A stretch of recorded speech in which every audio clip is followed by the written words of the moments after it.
Welcome, everybody. Great to have you here. Thank you so much for coming. And Damn good to be here. it's interesting. We're starting a little later than we expected, but most of it is the weather. I don't know how many of you had to skate to your car today, but it was a little inclement out there. This is the 14th year of this particular event after experiencing Bridget Close, who I know some of you remember, Western Michigan Economic Forecast put out by the Right Place, right?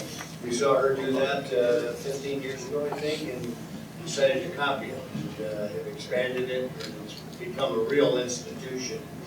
So we're here today to share all that information. For this morning, we're going to have a brief community roundtable, as many of our usual reports for this are presented for this morning, so a lot of those people won't be standing to talk. This will be followed by the Michigan Future Business Index, so I would advise you to kind of strap in for this one, because it's not what we're used to. And then we're going to hear from the community leaders who are up at this table right here, who will present different economic forecasts and reviews of the prior year. So this will be great in the perspective of you're going to get the information you need to make good decisions. It's not necessarily going to be great in the news you're going to get. Next, we want to thank our sponsors, as always, the people who have been with us. A lot of these people since the very beginning: Jeanine Chevrolet and Cadillac, Dean Transportation, Cinnaire, Fly Lansing, LAFQ, Foster Swift, and TriStar Trust Bank. At this point, let's do our little community roundtable. Carl and Jeff, you're here from Shaheen, so who's okay? Give us a report. You guys still have cars? Wow, we do. Working? Yeah. Obviously, the industry is changing a little bit with the EVs market. The tax credit, $7,500 went away. So that did make a shift. So the good news, Lansing builds CT4 and CT5. It is not official yet, but we are getting a new car here in Lansing that will be a Cadillac. And Cadillac had made a plan to be all electric by 2030, and they've definitely changed that philosophy. We're going to have internal combustion engines for quite a few years, and no plan for the gas cars to go away, and definitely got some hybrids on the table. So, okay, I was going to ask you about the hybrids, because that seems to be what... Currently building them in China, Yeah. at Cadillac. We have the XT5 over there that's hybrid. They haven't officially made that announcement, but there's a lot of rumors in that respect. So we're going to have gas, and we're going to have hybrid, we're going to have all electric. So. Well, believe it or not, our relationship with China is changing. I don't know who reads the paper. Okay. We'll let Jeff talk about that. All right, good. Morning. Also, something great that started in 2025 was we started a mobile service van.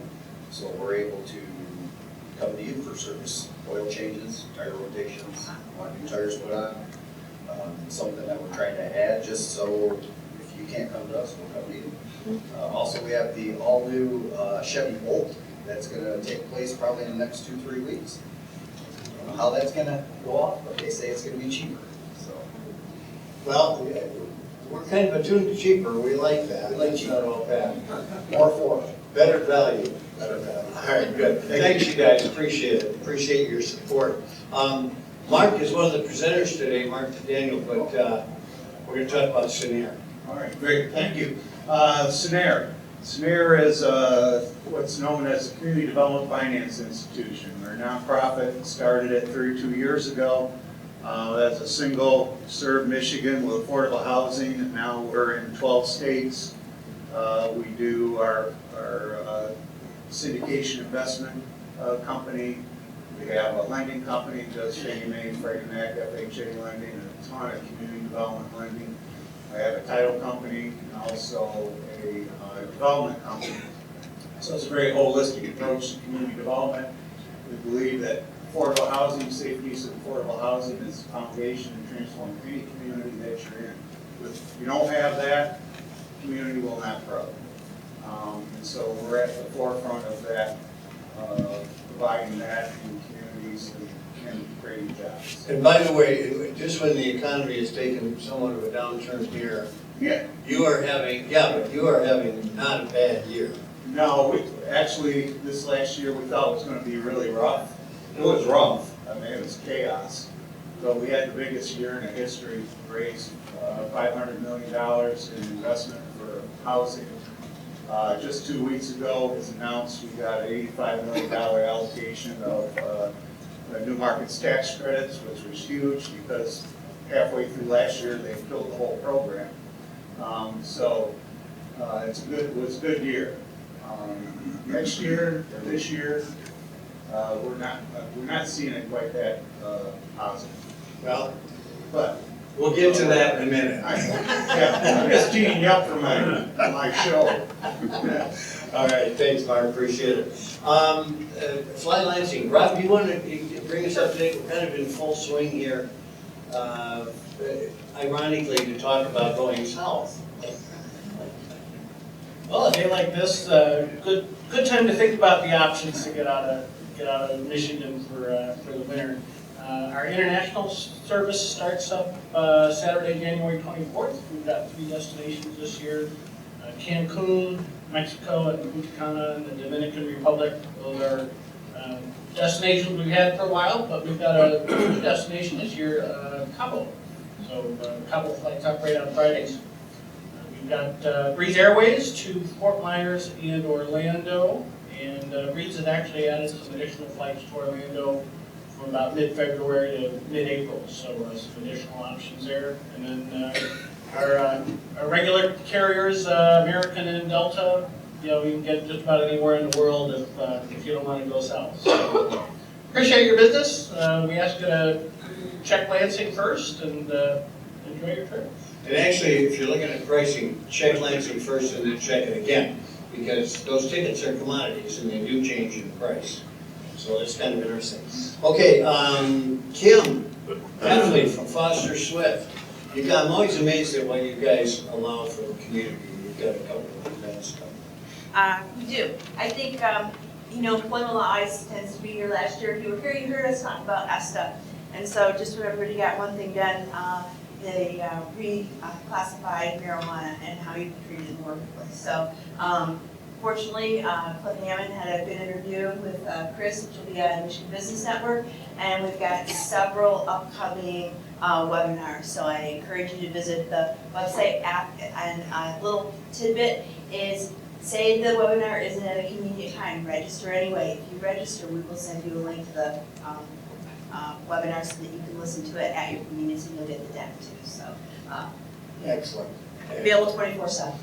All right, thanks, Kim, appreciate that. And Ben Bakken, matter of fact, I will point out our next event speaker, because we got a lot of inquiries about succession. A lot of people apparently are getting to succession planning. And if you're not, you should be. Anyway.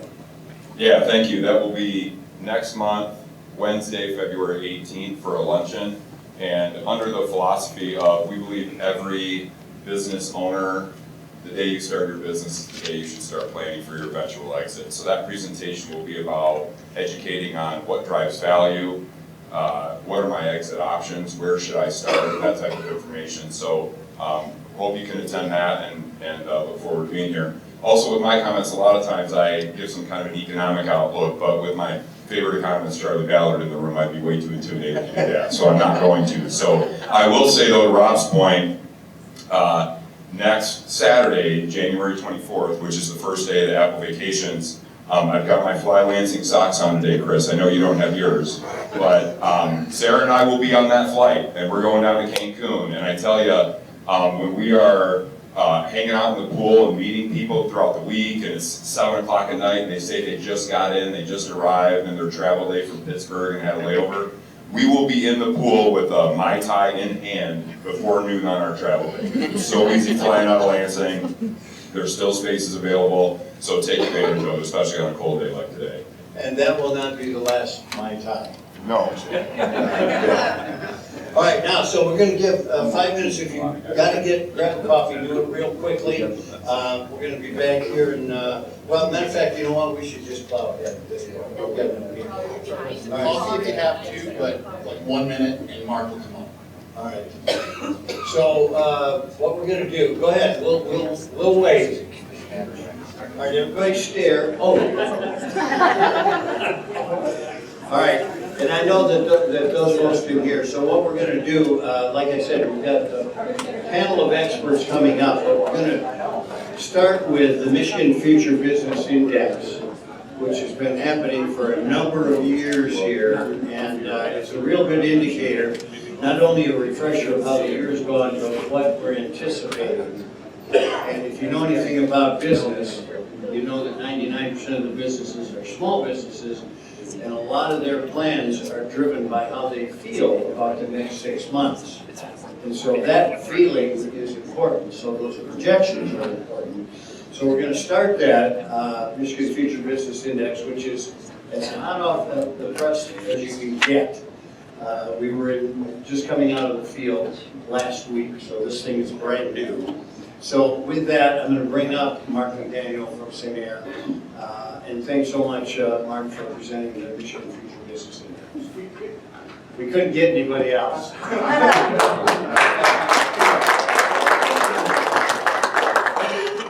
Yeah, thanks, Chris.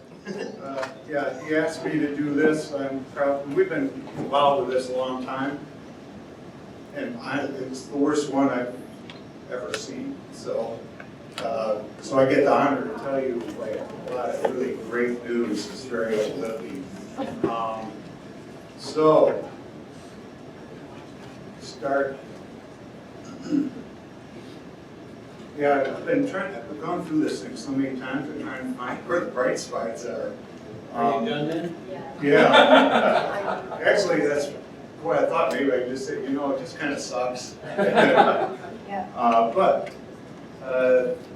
we got to start where we're at. So anyway, just a little bit of methodology overview here. This is a survey that's done on a regular basis. We've been a sponsor of it for a few years now. And it's done by a third-party ROI Insight. They do all the data collection, which is the combination of making phone calls and written surveys. This is very fresh data. It's from November, December, to 1st of January. Key takeaways. Small business economy is at a crossroads. And it really is at a crossroads. There's so much going on right now. We're a small business. We're a nonprofit, which even is harder, which we'll cover here later. But the chaos that, we've come out of a pandemic, which was pretty rough on everybody.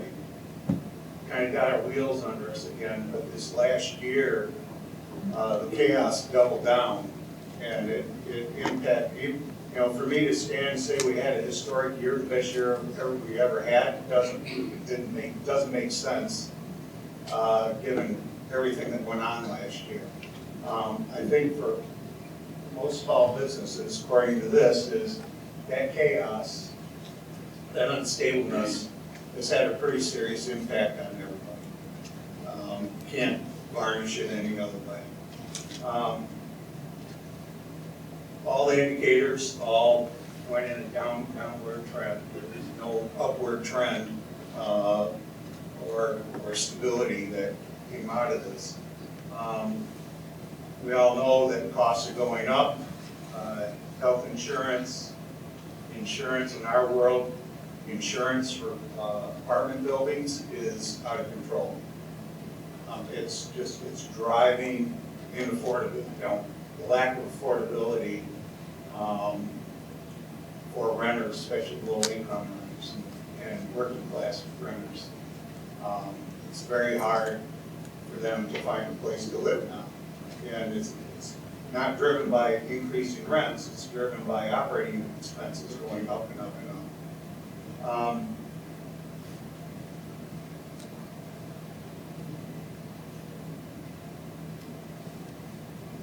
but I wish I could find something positive.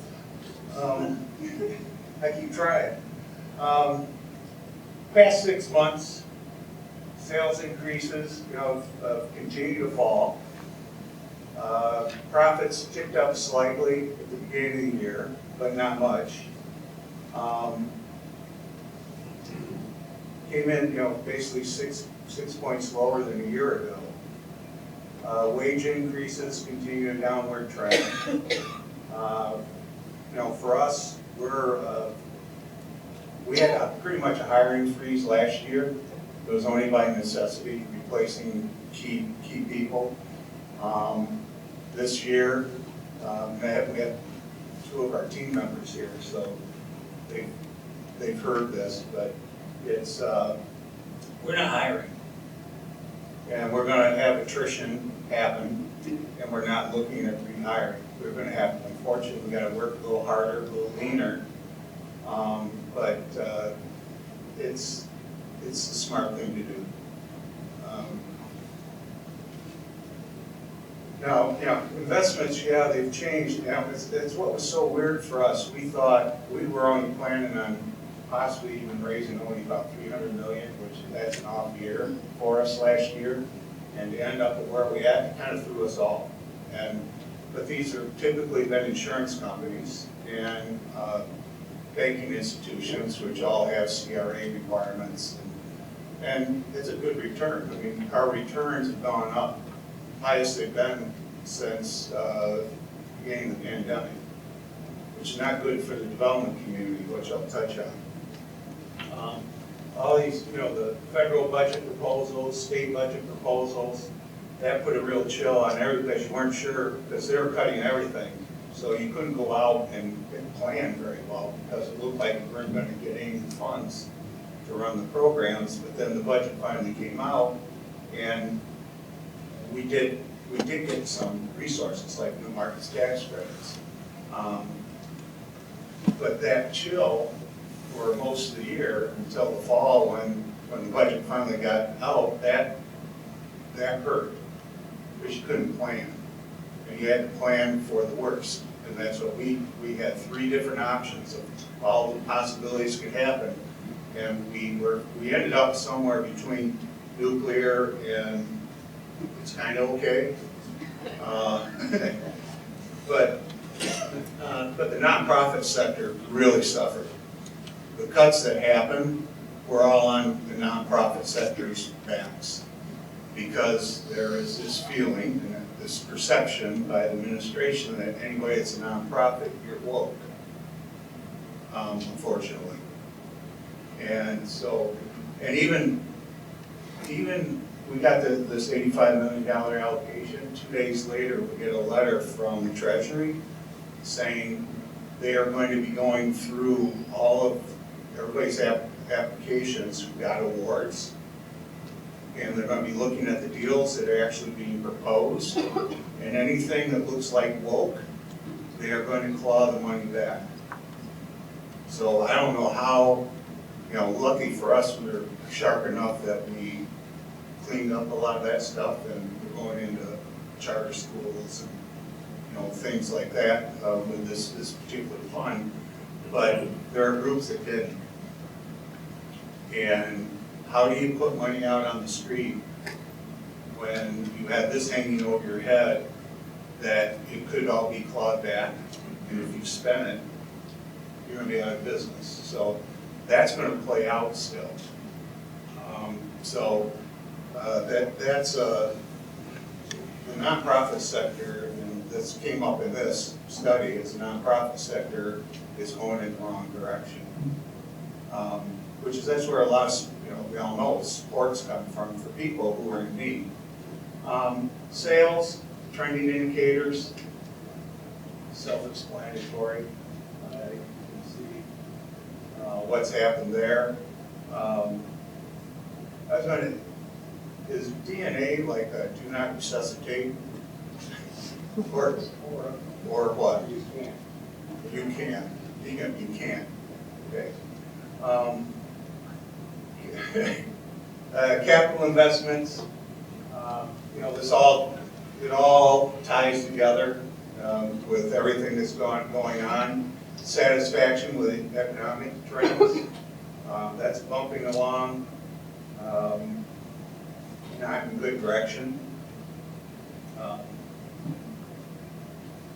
It's not as bad as the pandemic. That's good news, right? There you go. There, I found one. It's not as bad as the pandemic. All right? Everybody should clap. Yeah, thank you. Greatest challenges.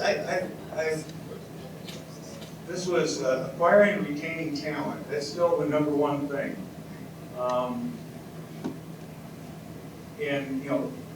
And yesterday, I sat in on the Federal Reserve in Minneapolis. Their CEO did a presentation for an hour, and then they had this economist, this Dr. Cole, who was crazy. I mean, he was really out. I was surprised that Department of Justice didn't come running in and pull the plug on him because he was brutal.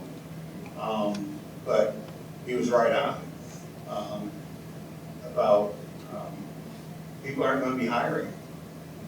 So attracting talent, it's kind of 6 months ago, that's probably the problem, but I don't know that that's, I think the thing is retention. I've read a whole bunch of articles lately about the young people coming into the workplace, the people in their 20s, early 30s, are not lasting, either by self-selection, but more likely they're getting fired because they don't have the skills to work in a corporate environment. Communication skills, social awareness, writing skills, that they're failing out of the business world. I think that's a problem that's coming in all of this too. The rest of it, it's self-explanatory of everything that's going on. Economy's weakening.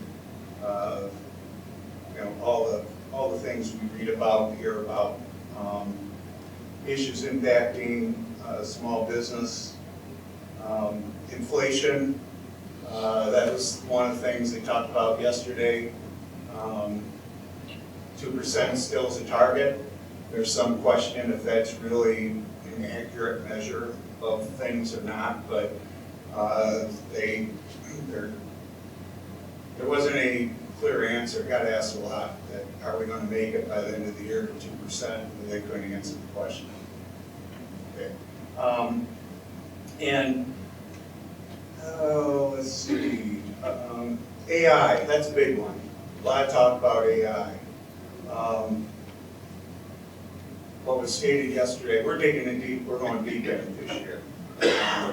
But what they said yesterday was that there isn't, even the big companies, they're not deep into this yet. There are a lot of pilot programs. That's pretty much kind of where in the first phase of bringing AI is where most people are. And all these layoffs that you're hearing about are layoffs with the assumption that AI is going to be efficient.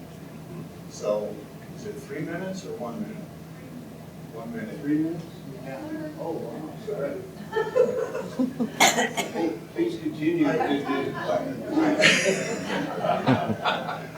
figured, I like to talk, so you probably going to say 1 minute, Mark. But it was interesting that I think everybody assumes that you see 68,000 people being laid off at UPS and Amazon and all this, and they say it's AI. Well, it's not quite there yet. And so a lot of this is according to what these people said, is because the assumption is when we do get there, we aren't going to need people. The other thing with AI is for the near future more than a year, is that more likely than not, it's going to be people aren't going to hire versus laying people off.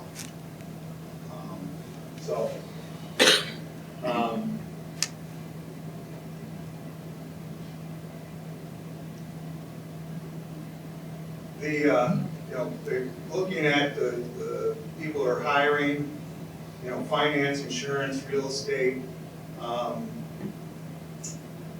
least likely retail, food service, and layoffs are coming in manufacturing and construction. The construction world is the world that we're in building housing.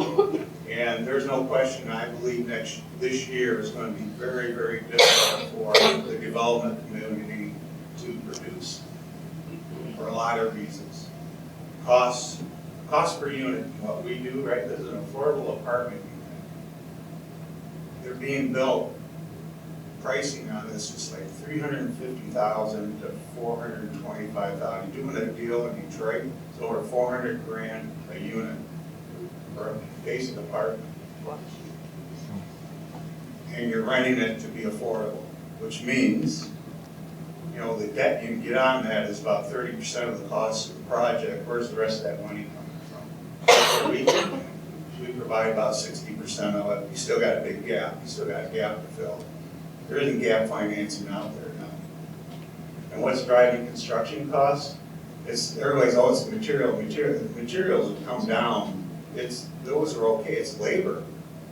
And this immigration thing is really hurting because people are being pulled off their jobs. Drywall crews, roofing crews, and common labor that's what builds these developments. And they're not showing up for work because they're afraid they're going to get caught and deported. So they're not showing up. Wow. Does that mean I'm done fighting? Okay. All right, I'm done. Well, that's an interesting way of doing it. So let me just leave you with a little Cepheus. Is the Greek story of Cepheus pushing the rock up the hill, and it always gets there and then rolls back down, and you got to start over. And the analogy is that's basically where small business is, but it can be solved. It can be solved with AI, and it can be solved with a robot named Sys number 6. AI will figure out the easiest path to get up the mountain. And the robot will just carry that rock up that path, and we're there. I'll leave you with that. Thank you.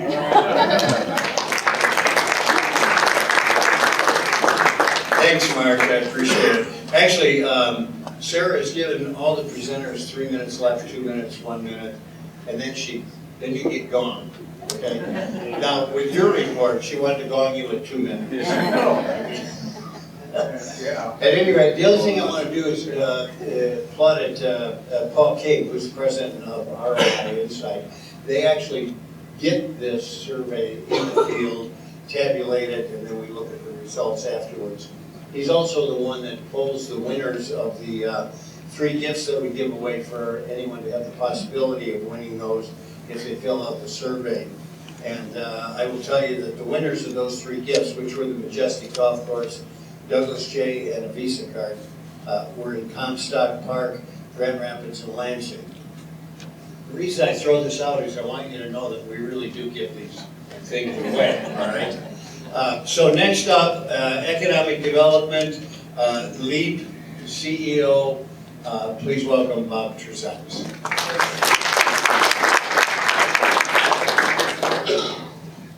Damn. I mean, am I supposed to long for the good old days of the pandemic, or? Yeah. I don't know.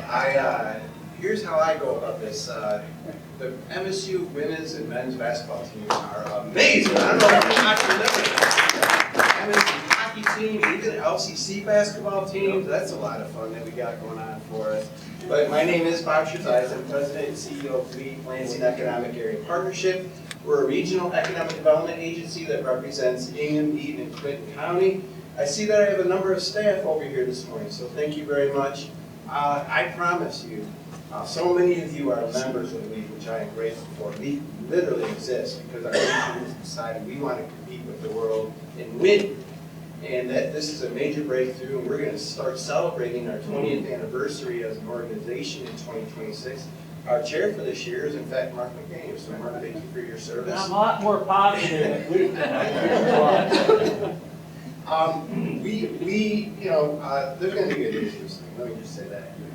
We did face some headwinds that aren't, I don't think a surprise to anyone, but the tariffs was a major jolt to our project pipeline, primarily in manufacturing. And it shut it down completely. I don't know, I can't sugarcoat it at all, which was amazing, because we had a very good house. We landed Martha last week as our senior vice president of business attraction here, and worked very hard on bringing Mark down along with Keith Lambert, our COO.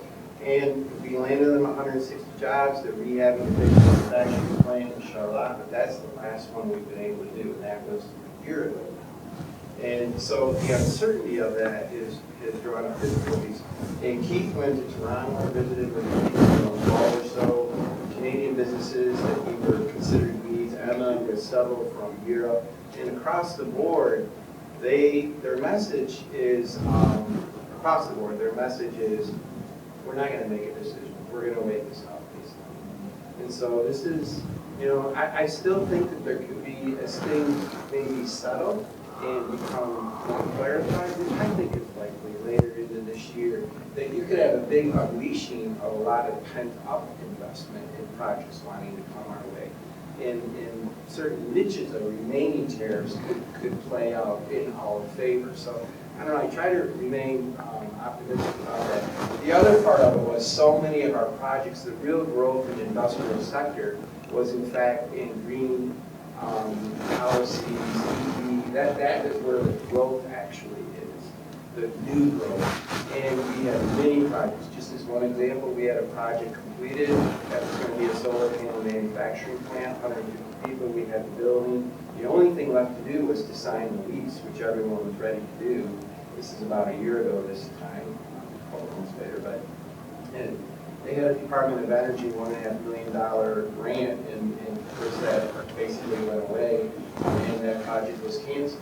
So, there's those kind of headwinds. Additionally, I do have to mention that at the state level, the uncertainty of the budget, but also I couldn't characterize it any other way, further decimation of our economic development tools happened. Basically, they were almost all cut in half across the board. We did some comparisons, myself and our partners across the state, with our border states, Indiana and Ohio, and they are just so far beyond us in the economic development toolbox. It's really incredible. But despite all those headwinds, I don't know am I doing that? I'm moving. You are, okay, thank you. You might want to just. Despite all of that, we had a good year. Chief is really good at identifying what we can go at with our definitely top-notch national scale staff and our members. We were able to identify really positive areas. And so despite all of those issues, we did, on behalf of the region, help the private sector, meet projects. This is not everything in the region, just meet projects. Created 672 full-time equivalent direct jobs. And as always, I say those are not jobs. Those are, think of every one of those as an average family size of 4. That's what those, so big impact on our community. When you talk about small business, impact on small business, airports, and everything else, that is the meat and potatoes of our community. And $174 million in private investment.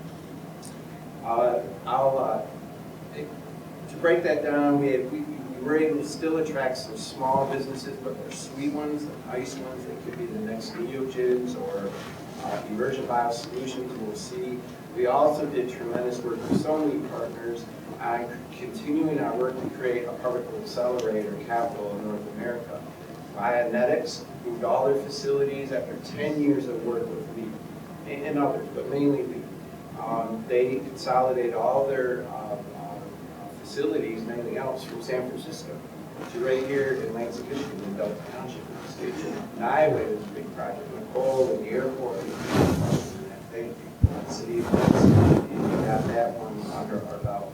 As far as community development projects, we're doing that as well. We're a very holistic economic development organization. We did 2 brownfield projects for the Econ County Brownfield Authority. It's the first brownfield projects that entity has done in 10 years. So congratulations to them on that. And then Brick Road.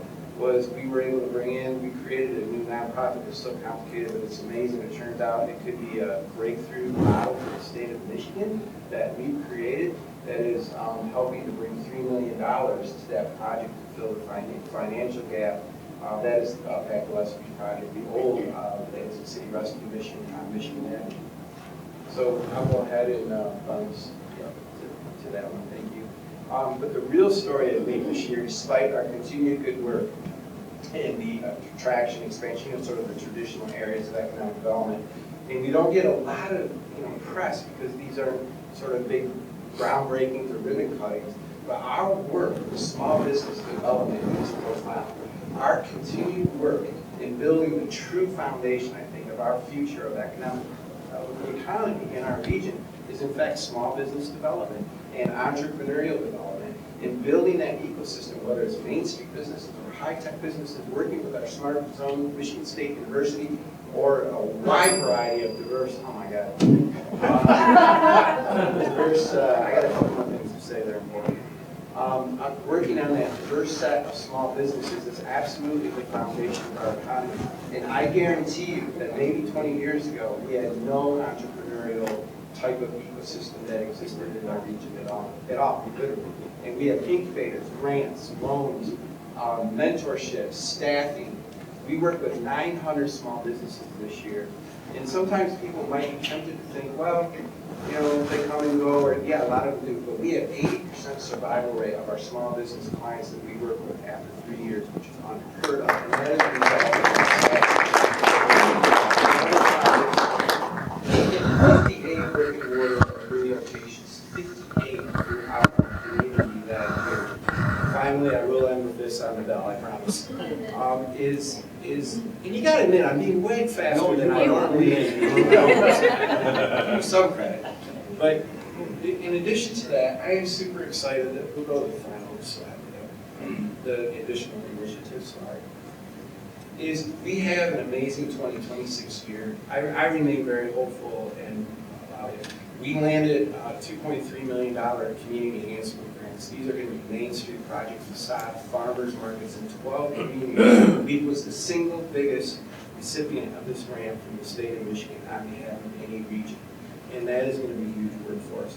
We continue to work with the S data centers. We continue to work with site readiness development of properties, mainly industrial properties, putting millions of dollars right now investing in industrial projects to get them in a better sort of place of being more likely to be developed, actually.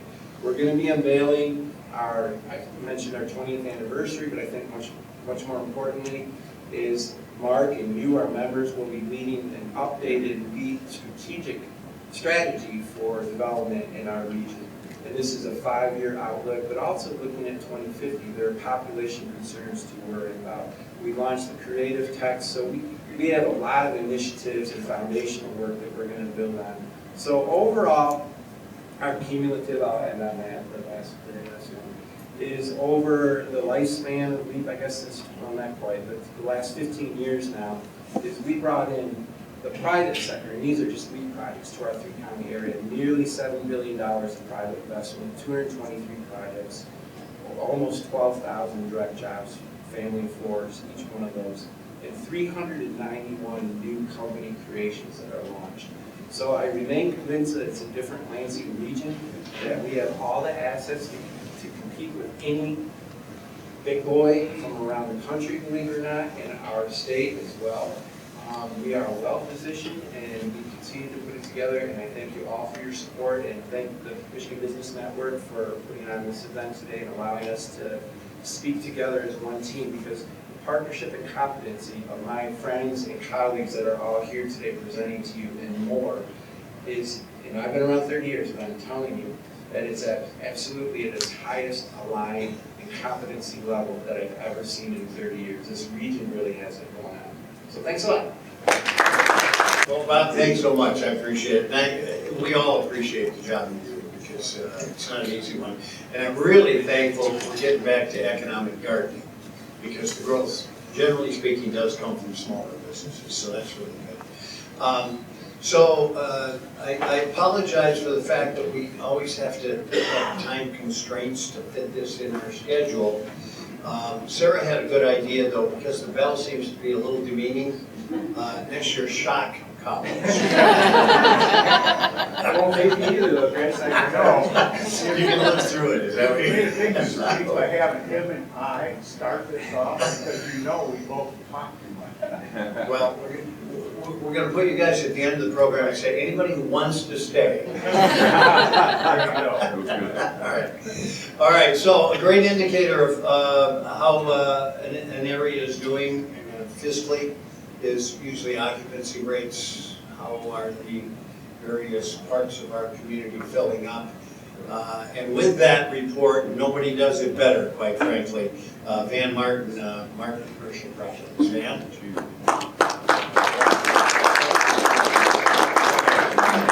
Hey, you got Tim. We got Tim. Tim was next, so I'm gonna take his time and mine. Oh my God. Since we got a lot to cover here. Sorry. Before we get started, I just wanna make sure everybody knows the Icon that was on Business 517 magazine. All Chris right, Holman. let's go. Everybody's got this. Let's pass this around. Come Pass this around. Ding it. Pass this around. I've seen it. A couple things. First, I want to thank, we got a number of Martin people here, Eric and Chris and Jamie and Madeline, you'll stand up. Eric can stand up. We're fortunate, we got a great crew. Eric heading up our office team. We worked together for 46 years. Chris on the industrial, Jamie on the marketing, and Madeline is our director of property management. So some of our key people, thank you for everything you do. And sandwiched between my friend Bob and Tim, truly these guys, we're fortunate to have them here and the great job that they do. So thank you for everything there. And I will agree with Mark, small business is tough. We're small business, we're smaller than you. You're not profit. Sometimes I think we're not profit because you're making all the money. But how are things in Phoenix? They got Unbelievable. Unbelievable. I could All not right, it's believe good what to I hear saw. that. So we're doing kind of the index here in Michigan, and I think in our industry, like all, we face our headwinds. And you can see up here, you get the construction activity, obviously slower because of cost. The housing attainability, Mark kind of spoke to some of the difficulties there. 400,000 certainly is in the affordable category. The Fed funds is finally starting to cut rates, but obviously that's been an issue hanging out there.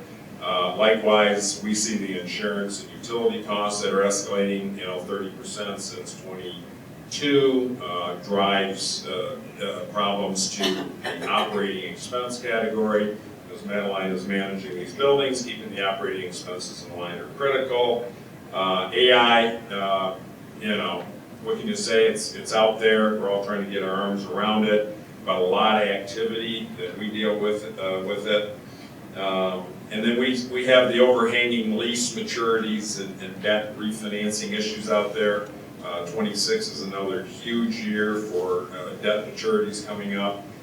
These all have to be impacted, and they're affecting, the valuation of all of our asset classes in the industry.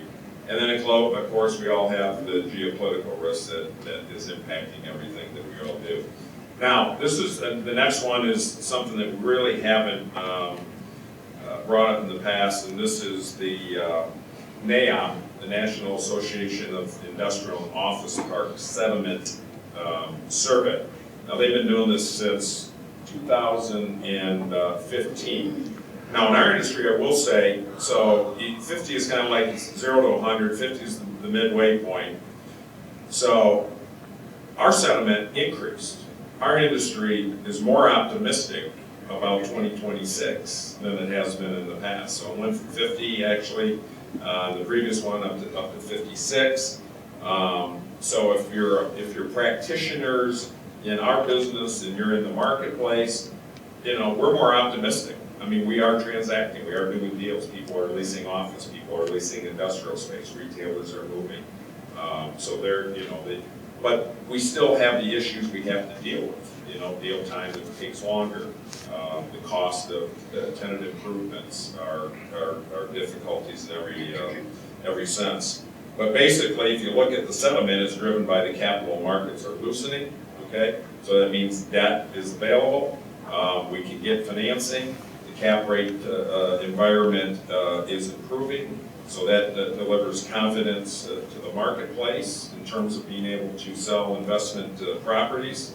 There is an office stabilization, which is occurring before recovery. I say we're not at recovery, but office stabilization in the sense that everybody's kind of figured out their workplace strategy, kind of have an idea where they are and where they're going.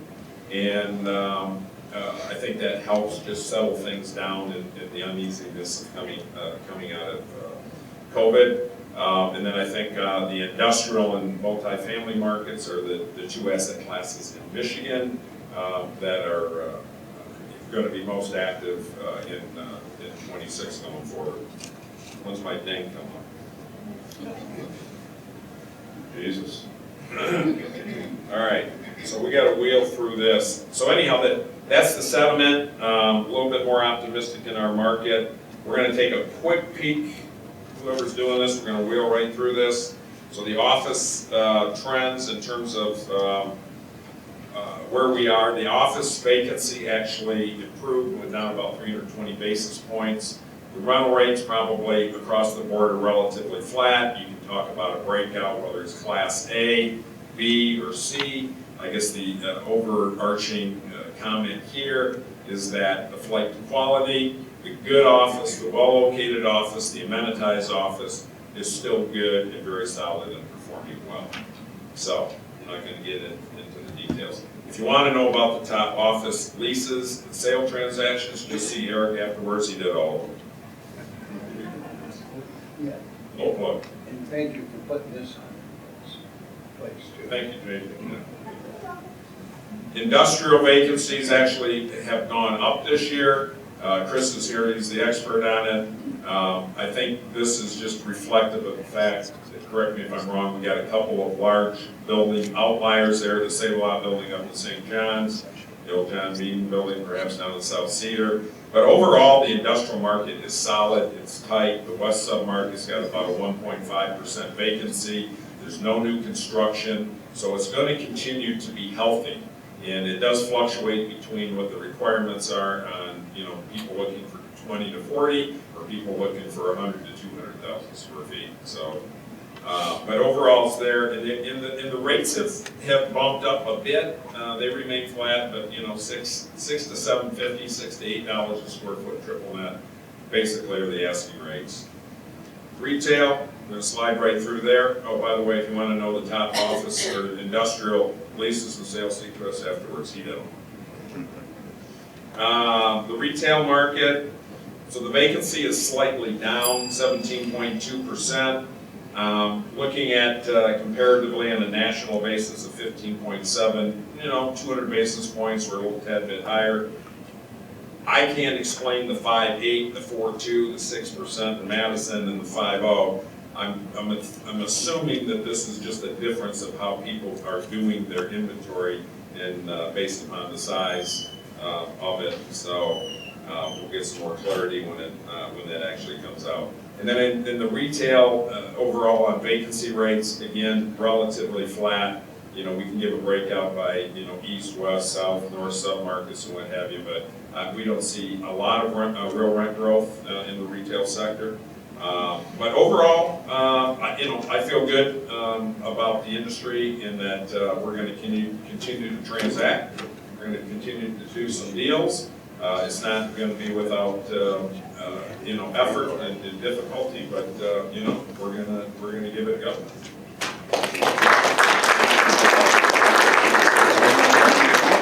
Well, I think you can see, as far as how dismal the statewide was, that we're kind of bucking the trend here, and that's how we feel about it in the future. Also want to say that one of the things we glossed over in the Michigan Future Business Index, which was an impediment to business doing well, was uncertainty. And I'm not making a political statement, but a lot of that has to do with that circumstance. What's tomorrow going to look like? So it causes business to kind of pull in its horns. Next up, Tim Daman, I'm sorry I skipped over you. Van did not take any of your time. He did an awesome job. All right, CEO of the Lansing Regional Chamber of Commerce. Tim Daman. I got one thing to say, I'm gonna need this bell.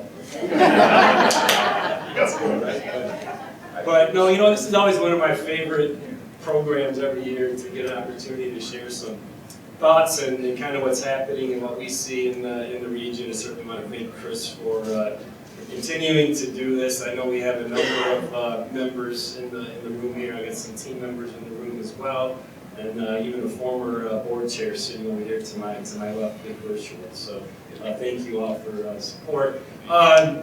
Looking back, kind of reflecting on 2025, I could probably spend my entire 6 minutes on this. I'm not going to do that, but you know, the economic uncertainty's been talked about this morning. Last year we talked a lot about what was coming. We didn't know, right? We were thinking that the tariffs and what that was going to look like, and that was an on again, off again, retaliatory all the way through the entire calendar year. And you know, I think at the end of the day, though, businesses found a way to kind of mitigate it, right? It's still challenging. It seems to have kind of stabilized a little bit right now, but that uncertainty is still out there. I was thinking a couple of weeks ago, preparing for today, a year ago, I used the term Greenland. Probably not, you know, the first time since social study class in, you know, Dwight Ridge Junior High School, and didn't use it the rest of the year. But 2 weeks ago, President Trump started talking about Greenland again. I'm like, I can't let this pass. I have to talk about that again. But you know, in all seriousness, when you think about the uncertainty, it's those types of things as well. Lansing City Charter was a big one. Voters in November approved the charter revisions. Big piece of that was maintaining the strong mayor form of government. That was the strong mayor versus city manager form of government that could have been in another direction. City Council will grow from 8 members to 9 members. We'll now have 5 wards and 4 at-large in the city, and that will all kind of come to fruition in 2029. The mayor and all city council members will be up for election in 2029, so that's something that's kind of coming out there. Kind of looking at, and Kim mentioned it as well last year, I spent a lot of time on the ESTA and the minimum wage, and you know, there's a compromise, and so Speaker Hall and then our Senator Sam Singh really worked in both of the respective chambers on the leadership there and came to a compromise with that. And you know what? You know it's a compromise when not one person walked away from there feeling good about what it was. And new minimum wage went into effect January 1 this year, and then we'll continue minimum increases through 2030. So next slide, already there. You know, so these are the U.S. Chamber. I try to do this every year. It's reflective nationally, 750 plus businesses, small businesses nationally. They divided up by regions. The Midwest region had about 60% of the, no, I'm sorry, 20% of the respondents, 60% of the respondents to the survey are 5 employees and below. So I do think it's a good reflection of our region as well. Optimism, they're projecting revenue growth in 65%. Or 65% of the respondents are projecting revenue growth this year. 70% believe that business is in good health. Top concerns, a lot of what you've heard, you know, previously, inflation still remains top nationally. There's regulatory compliance impact growth, and then you know, revenue growth. And so you kind of look at this. You got a little bit of, we're projecting revenue growth, but you got revenue growth as a top concern. Not something that's in there that's been talked about, and there's certainly concerns we look at, and that is the affordability of healthcare and employee benefits. That was a close fourth when we looked at the top concerns there. U.S. economy, 38% feel it's in good health, 40% of their, 43% on their regional economy. So next slide. State of the Region Report, this is probably a 45-minute presentation, but you know, in a highlight here, when you look at it, Bob talked about the entrepreneurial work and landscape here in the region. You know, look at some of this, the startups and the business establishments, the 16% growth. That is speaking directly to that entrepreneurial work that you know, between Bob and Michigan State University and a lot of the work there. We looked at kind of peer regions being capital cities, research universities, other like economic you know, sectors that we have as well. They range from some in the Midwest and Minneapolis to Indianapolis to Columbus and down into the southeast with Greenville, South Carolina. Venture capital, You know what, we started with zero, so you have to remember back in 2020, 2019, when we did this originally, there's very little venture capital activity, so a couple of deals really drove that. The Gen Z population, we still remain at the top. I think we're number 2 of the 11 peer regions, so we have a large Gen Z population. How we keep those kids here, I think, that's the million-dollar question, right? But something we kind of look at from a policy standpoint. Population trends, Bob mentioned that. I think there's going to be some additional information and a report that LEAP is working on, and probably see more information on that, but really kind of measuring our population trends and really not growing housing starts.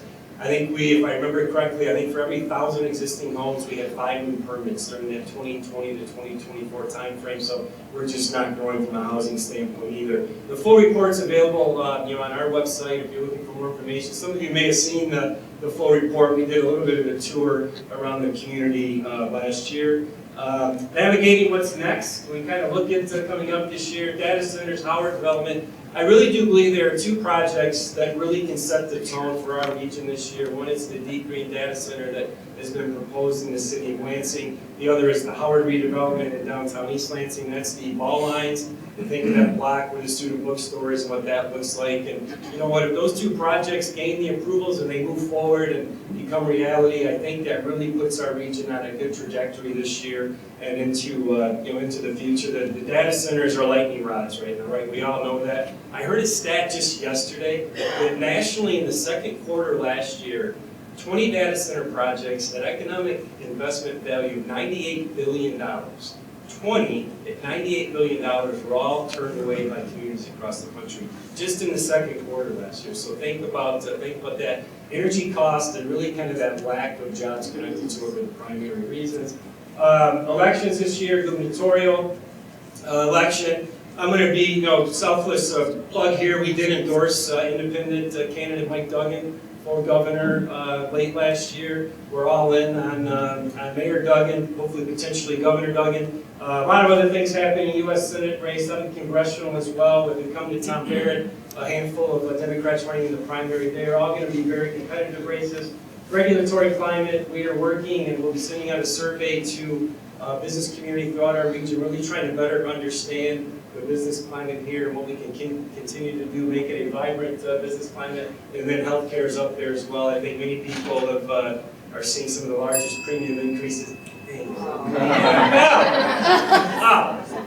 You know what, I can't let this last slide go because this is I probably should have led with this, but 125 years this year. I mean,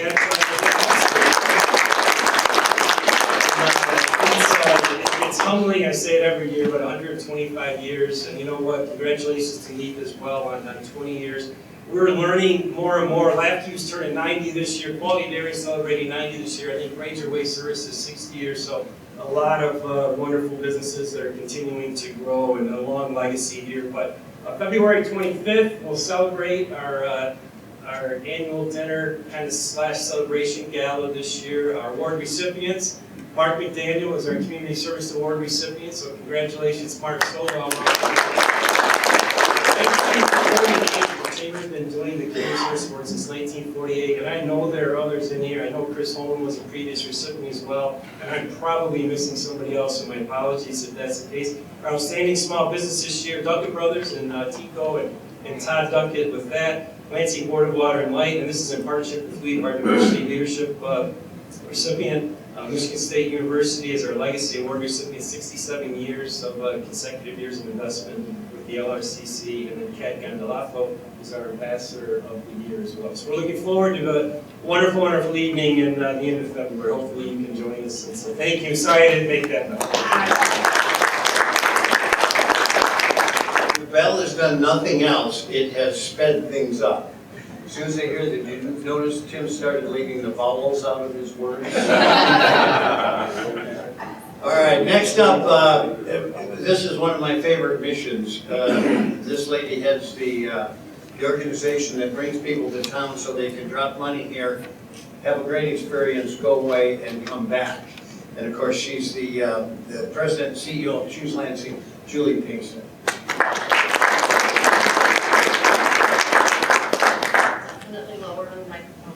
So speaking of milestones, our organization is now ready to retire. We're 65, so I think a lot of people just find out we exist, and we've been around in the community for 65 years. So I just had to throw that in there, and I'm losing my time, sorry. So our industry brings in over $750 million to this economy every year. That's also something I think gets missed in the economic development and economic talk, so glad to be here to share some of this with you. I started working on our budget based on our industry's work in September and October, and I got a bit nervous of where our future was landing us for 2026, so we did cut back on budget, we made some hard decisions. In September and October, it just wasn't looking good. It was looking very flat. People weren't traveling. People weren't attending conferences like they were. So we adjusted accordingly. And then November happened, and November was higher than we've had in a while in a November month for tourism and for conventions, meetings, and sporting events. So now I don't know what we're doing. December was pretty good too, so optimistic. I've got a lot of colleagues around the state and especially around the country who have said, you're flat. You're lucky.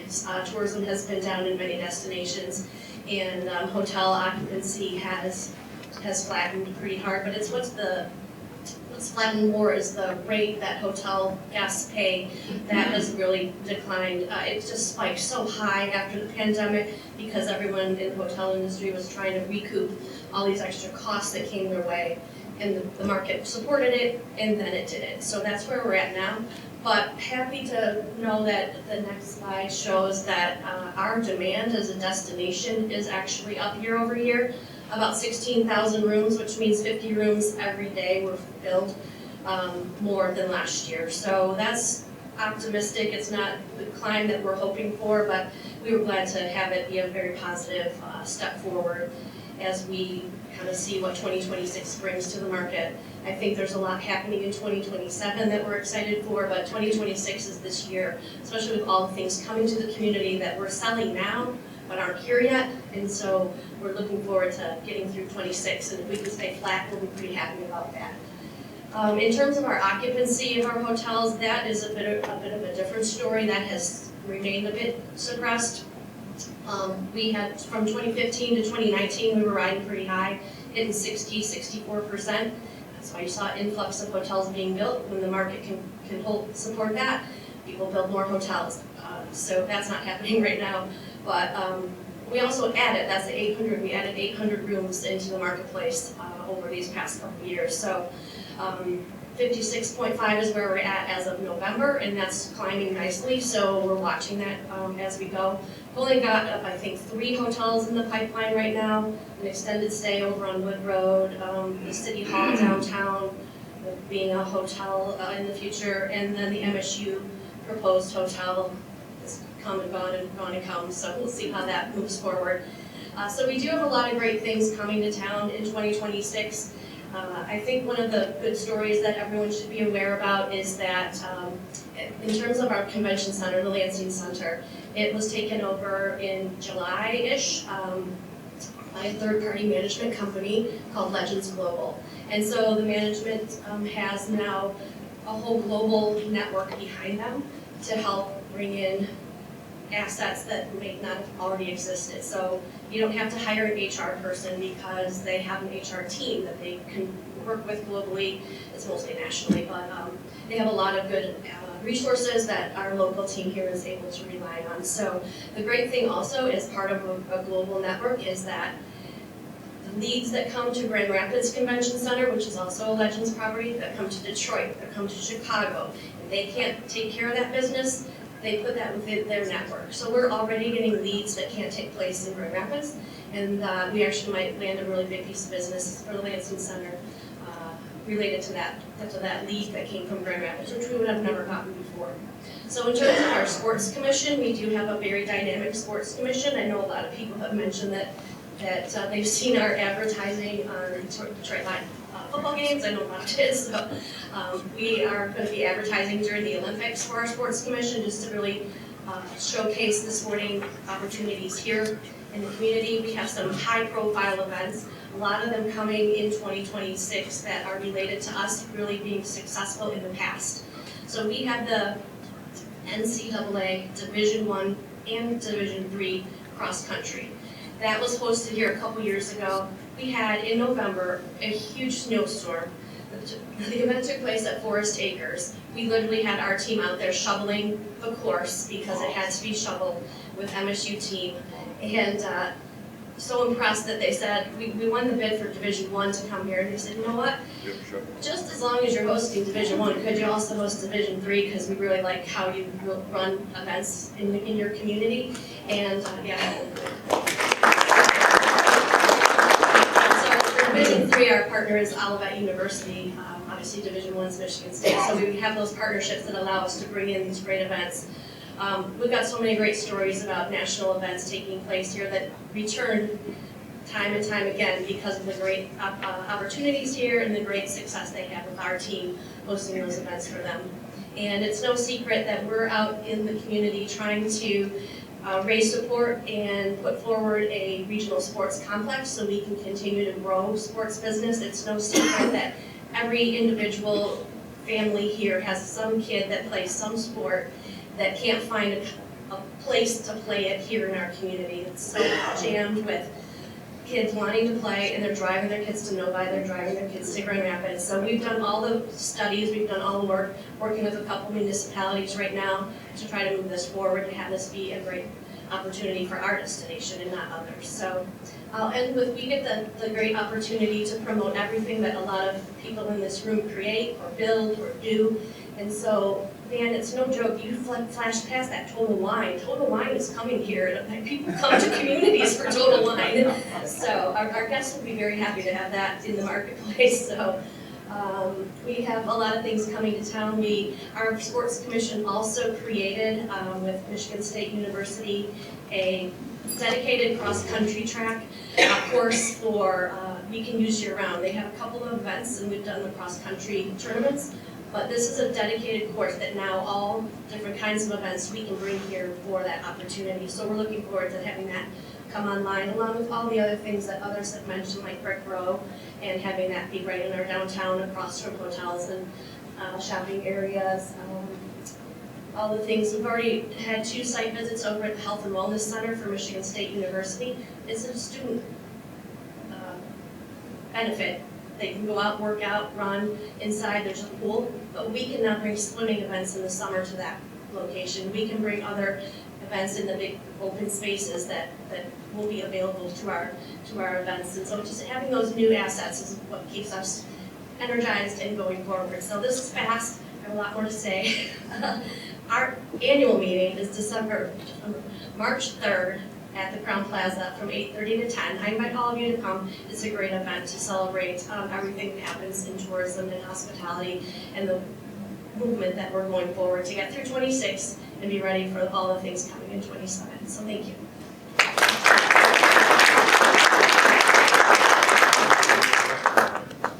Yeah, I want another round of applause. She beat the bell.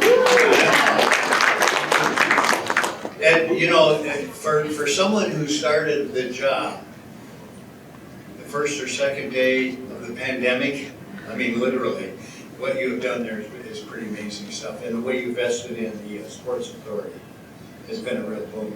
All right, so to a guy who left his professorship at MSU so he could work full-time on today's presentation, please welcome a guy who knows more about the Michigan economy than anyone else, Dr. Charles Ballard. Thanks, Chris. Always a pleasure to be here. I've noticed a theme in the presentations that we've had. Huge challenges, huge uncertainties, huge headwinds. And yet somehow we've managed. We haven't had the gangbusters growth that I think we all would like, but we have plowed it along, and that's good, and that's, you know, Bob, Tim, Van, Julie, and others in this room and others not in this room. Without your efforts, we wouldn't be where we are. So we got to keep on keeping on. I want to talk about, I got to get to the tariffs. So uncertainties, geopolitical situation, tariffs. I'll talk about a couple others. There's one that's not on the slide, but I I think 2026, there's a very good possibility that 2026 will be the year in which the Federal Reserve loses its independence and becomes basically an arm of an administration. Economists have studied this. Countries where you have an independent central bank do better. Countries where you have a not independent central bank tend to have not faster growth, but higher inflation. More inflation, no more growth, not a good idea.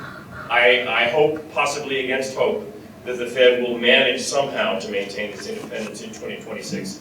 If it doesn't, that leads to volatility in financial markets. That's not good. Okay, so there's lots of good news, bad news throughout all these presentations. Here's more. President Trump promised the world tariffs will make everything wonderful.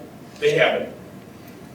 They haven't been the catastrophe that some said they might. And the next slide shows you why.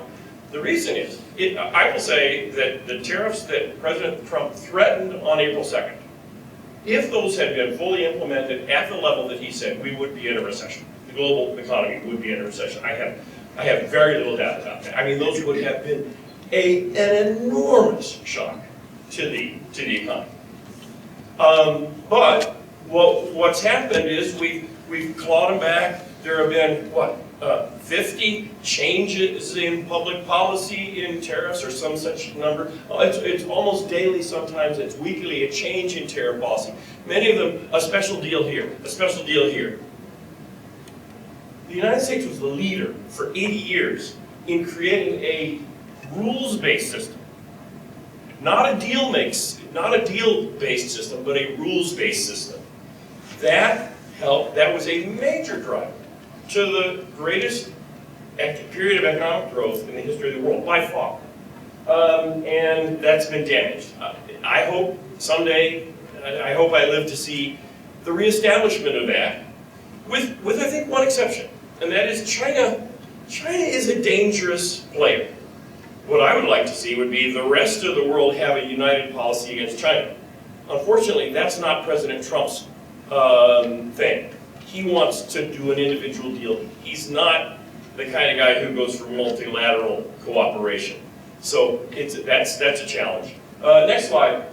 So in the first quarter of last year, GDP dropped because people stopped buying from domestically because they were ganging up on imports, so that to beat the threatened tariffs. But then, since then, we've managed, and GDP has grown. Okay, but it's not 2025. It does not look. We don't have the fourth quarter GDP numbers yet, but 2025 does not look like it's going to be a bad year when all the data are in. But much of what's happened is driven by strong spending by a relatively small number of consumers. And that's a long-term trend because our income is concentrated in a smaller and smaller group of people. That's a danger, and by AI investment. I'll tell you one thing. I saw a presentation on Monday night where one analyst said that if all the data centers that have been proposed for the state of Michigan are built, that will quadruple the energy load, the electricity load in our state. Did you hear me say quadruple? Wow. I'm not sure how that works. Anyhow, so the AI has huge opportunities. It also presents us with a lot of very big challenges. And honestly, I wish I knew exactly how this is gonna pan out, but I do not. There are so many variables involved. Okay, next slide. So Mark mentioned immigration. I know the politics of immigration, but during the time of 2022, 2023, 2021, those years of such disruption in our supply chain, the one thing that was fluid in the U.S. labor market, in the U.S. economy, was the labor market, because we had people coming in. Now, the downside of that, of course, was that it was done in what seems to a lot of voters to be a chaotic way. And that, I think, contributed to what happened in the election in 2024. But we've now got immigration is zero.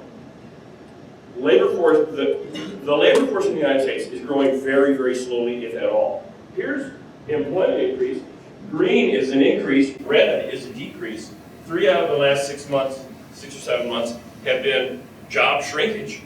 And so, and that's going to continue because immigration policy is not going to be reversed.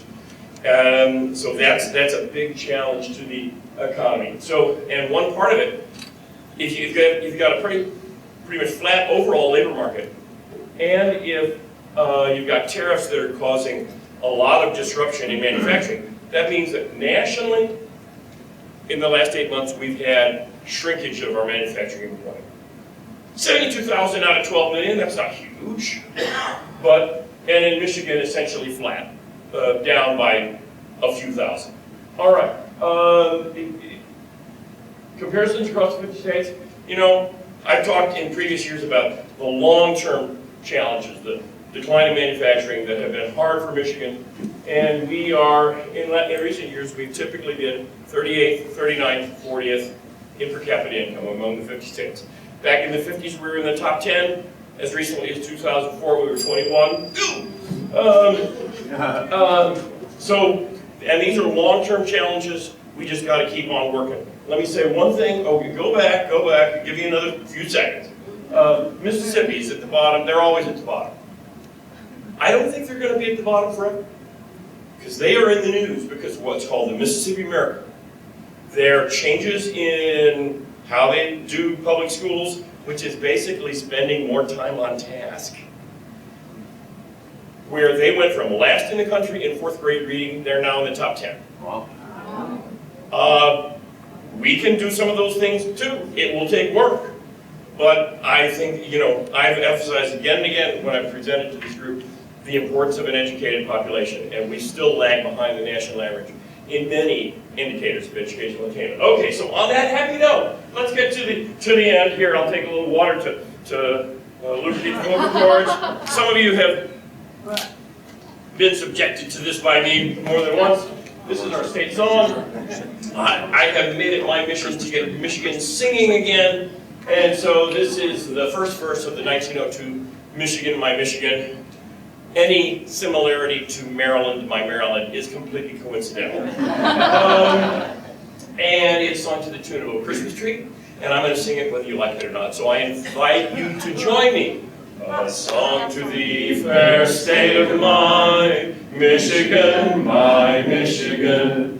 What greater song than this is thine, Michigan, my Michigan. The whisper of the forest tree, the thunder of the inland sea, unite in one grand symphony of Michigan, my Michigan. Give yourselves a big round of applause.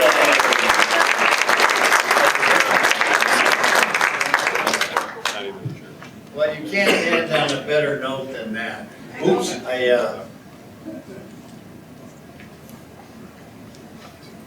listen, I want to really thank this panel, Bob, before you sneak off. Thanks for your time.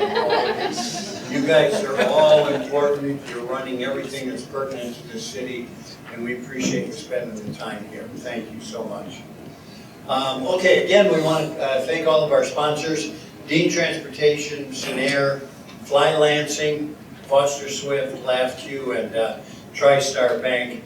Our next event, as you heard earlier, is going to be Wednesday, February 18th, back here at the airport. It's Ben Bakken presenting on succession planning, which we all should be concerned about.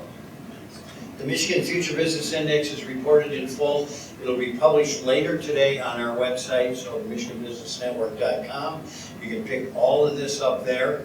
And if you didn't get a parking pass, make sure you pick one up out at the table. And I do want to thank my team, Sarah Mosier, Ben Robinson, Caitlin Mosier, Jimmy Green, where are you at? Wave, Jimmy. Jimmy started out as an intern, and he wouldn't go away, so we hired him.